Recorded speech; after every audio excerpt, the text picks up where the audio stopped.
ಆತ್ಮೀಯ H16 news ಅರ್ಥಾತ್ ಥೇ ಸೀತಾರಾಮ್ ನ್ಯೂಸದ ವೀಕ್ಷಕರೇ, ನಾನು ನಿಮ್ಮವ ಎಂ ಆಯುಧ ಮಲ್ಲಪ್ಪ ಜೊತೆ ಅವರು.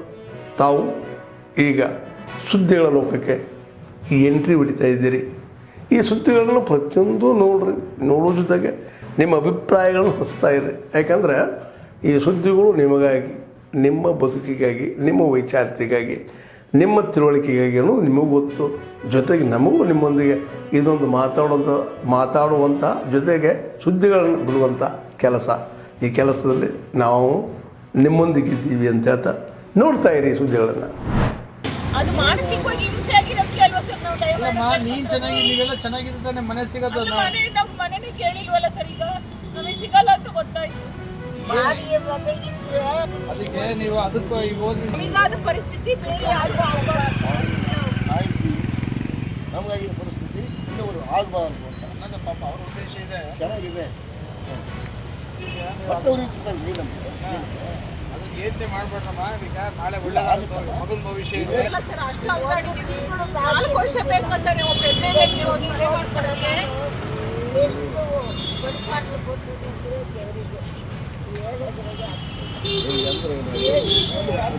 ಕರೆಕ್ಟ್ ಪಾಪ ಹೇಳಿದ್ದಾರೆ. ಅವರು ಪಾಪ ಬಂದು ಮಾನವೀಯತೆ ದೃಷ್ಟಿಯಿಂದ ಅವರು ಈಗ ತೊಂದರೆ ಆಗ್ಬಾರ್ದು ಅಂತ ಅವರು ಬಂದಿದ್ದಾರೆ. ಅಲ್ಲ, ನಾವ್ ಹೇಳೋದು ಏನ್ ಗೊತ್ತಂತಂದ್ರೆ, ಈಗ ನೀವು ಯಾರಿಗೆ ಹೇಳ್ ಮಾಡಿದ್ರು ಕೂಡ ಈಗ ನಿಮಗೆ ಮತ್ತೆ ನೀವು ಮನೆ ಆರಾಮ ಇಟ್ಕೊಂಡು ಬೆಳಿಗ್ಗೆ ಬರ್ರಿ, ಏನು ಸಮಸ್ಯೆ ಆಗಲ್ಲ. ಬೆಳಿಗ್ಗೆ ಬರ್ರಿ. ಸರ್ ನಮಗೆ ಮನೆ ಏನಾಯ್ತು ಗೊತ್ತಾ ಸರ್, ಮನೆ ಖಾಲಿ ಮಾಡ್ರಿ ಅಂತ ಪ್ರೆಸರ್. ಬೆಳಿಗ್ಗೆ ಇನ್ನೂ ಕಸ ಹೊಡಿತೀವಿ ಸರ್, ನೀರೇ ಈ ವಿಚಾರಕ್ಕೆ ಇಲ್ಲೇ ಬೇಕಾ? ನಿಮ್ಮೂರಾಗೆ ಏನಾದ್ರು ನೀವು ಮಾಡ್ಕೋಬಹುದಾಯ್ತಲ್ಲ. ಮತ್ತೆ ಇಲ್ಲಿ ಬಂದು ನ್ಯಾಯಕ್ಕೋಸ್ಕರ ಬಂದಿದ್ದೀರಾ, ಸುಮ್ಮನೆ ನ್ಯಾಯ ಸಿಗುತ್ತೆ. ಹಂಗಾಗಿ ನಾವು ಯಾರು ಏನು ಹೇಳಿದ್ರೆ ಕೇಳಿದ್ವಿ, ಅದಕ್ಕೆ ಬಂದರೆ ಇವತ್ತಿನವರೆಗೆ ಮತ್ತು ನನ್ನ ನ್ಯಾಯ ಸಿಗಲ್ಲ. ನಾನು ಯಾರಿಗೂ ಆಗ್ಬಾರ್ದು ಅಂತ ಏನು ಆಗಲ್ಲ. ಈಗ ಒಳ್ಳೇದಾಗುತ್ತೆ. 18ನೇ ತಾರೀಕು ತುಮಕೂರು ಜಿಲ್ಲೆಯ ಎಲ್ಲ ಪ್ರತಿನಿಧಿಗಳು ಎತ್ತಿನಹೊಳೆ ಕಚೇರಿ ರಾಮಕೃಷ್ಣ ಆಶ್ರಮದ ಹತ್ರ ಕುಣಿಗಲ್ ರಸ್ತೆಯಲ್ಲಿ ಎಲ್ಲರೂ ಸೇರ್ತಾ ಇದ್ದೀವಿ. ಬೆಳಿಗ್ಗೆ 10 ಗಂಟೆಗೆ ಅಧಿಕಾರಿಗಳನ್ನ ಪ್ರಶ್ನೆ ಮಾಡಿ ಕೇಂದ್ರ ಸರ್ಕಾರದ ಹುನ್ನಾರಗಳೇನು, ಇಲ್ಲಿವರೆಗೂ ತಮಗೆ ಏನೇನು ಕಂಟಕಗಳನ್ನ ಉಂಟು ಮಾಡಿದ್ದಾರೆ, ಎತ್ತಿನಹೊಳೆ ನೀರಾವರಿ ಈ ಪ್ರಾಜೆಕ್ಟ್ ಬಗ್ಗೆ ಇದನ್ನು ಪ್ರಶ್ನೆ ಕೇಳಿ ಅದು ಸಮಜಾಯಿಷಿ ತಗೊಂಡು ವಾಸ್ತವವಾಗಿ ಏನು ಘಟನೆಗಳು ನಡೆದಿದ್ದಾವೆ, ನೀವುಗಳು ಏನು ಉತ್ತರ ಕೊಟ್ಟಿದ್ದೀರಾ, ಈ ಸಮಸ್ಯೆ ಯಾಕೆ ಉಂಟಾಯಿತು, ಯಾಕೆ ನಮಗಿಂತ ಕಂಟಕಗಳನ್ನ ಮಾಡ್ತಿದ್ದಾರೆ ಅಂತೇಳಿ ಪ್ರಶ್ನೆ ಮಾಡೋದಕ್ಕೆ ನಾವುಗಳೆಲ್ಲರೂ ಹೋಗ್ತಾ ಇದ್ದೀವಿ. ನೀರಿಗೆ, ರೈತರಿಗೆ ಯಾವುದೇ ರಾಜಕೀಯ ಇಲ್ಲ, ಯಾವುದೇ ಜಾತಿ ವ್ಯವಸ್ಥೆ ಇಲ್ಲ, ಎಲ್ಲದನ್ನು ಮೀರಿದಂಥವರು.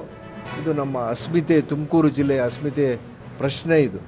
ಹಾಗಾಗಿ ಗುರುವಾರ ತಾವುಗಳೆಲ್ಲರೂ ಆಗಮಿಸಬೇಕು. ಅಲ್ಲಿ ಕಚೇರಿ ಹತ್ರ ನಾವುಗಳೆಲ್ಲರೂ ಸೇರಿ ಅಧಿಕಾರಿಗಳನ್ನ ಮುಖಾಂತರ ಕೇಂದ್ರ ಸರ್ಕಾರಕ್ಕೆ ಒತ್ತಡ ಹಾಕಬೇಕು ಅಂತೇಳಿ ಒಂದು ಜನಾಭಿಪ್ರಾಯ ಮೂಡಿಸ್ಬೇಕು, ಒಂದು ಆಂದೋಲನ ಮಾಡಬೇಕು ಅಂತೇಳಿ ನಾವುಗಳೆಲ್ಲರೂ ಹೊರಟಿದ್ದೀವಿ. ಇವತ್ತಿಲ್ಲಿ ಬೇರೆ ಬೇರೆ ತಾಲೂಕಿನ ಎಲ್ಲ ಪ್ರತಿನಿಧಿಗಳು ಇವತ್ತಿಲ್ಲಿಗೆ ಆಗಮಿಸಿದ್ದಾರೆ.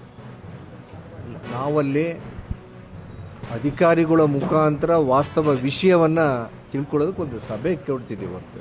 ಯಾವುದು ಸ್ಟ್ರೈಕು, ಪ್ರತಿಭಟನೆ ಥರ ಏನು ಮಾಡ್ತಾ ಇಲ್ಲ. ಅದೆಲ್ಲ ಧನ್ಯವಾದಗಳು.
ಭರವಸೆಗಳಿಲ್ಲ.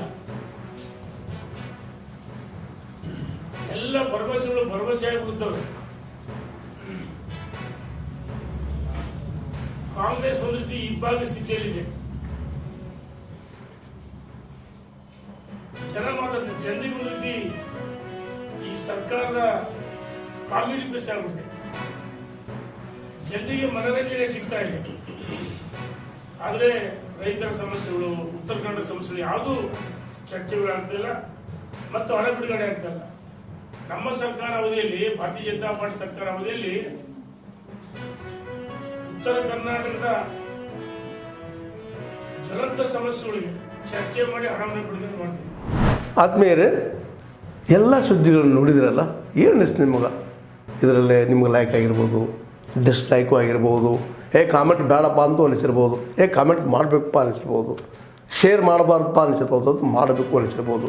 ಏನಾದರೂ ಆಗಲಿ ಶೇರ್ ಮಾಡ್ತಾಯಿರಿ, ಈ ನ್ಯೂಸ್ಗಳನ್ನ ಹಂಚ್ತಾ ಇರಿ, ಜೊತೆಗೆ ಇದಕ್ಕೆ ಸಬ್ಸ್ಕ್ರೈಬ್ ಆಗ್ತಾಯಿರಿ ಅಂತ ಹೇಳ್ತಾ H16 ನ್ಯೂಸ್ ಅರ್ಥಾತ್ ಹೇ ಸೀತಾರಾಮ್, ಇದು ಸತ್ಯದ ಕೈಗೆ ನಡಿ. ವಂದನೆಗಳು.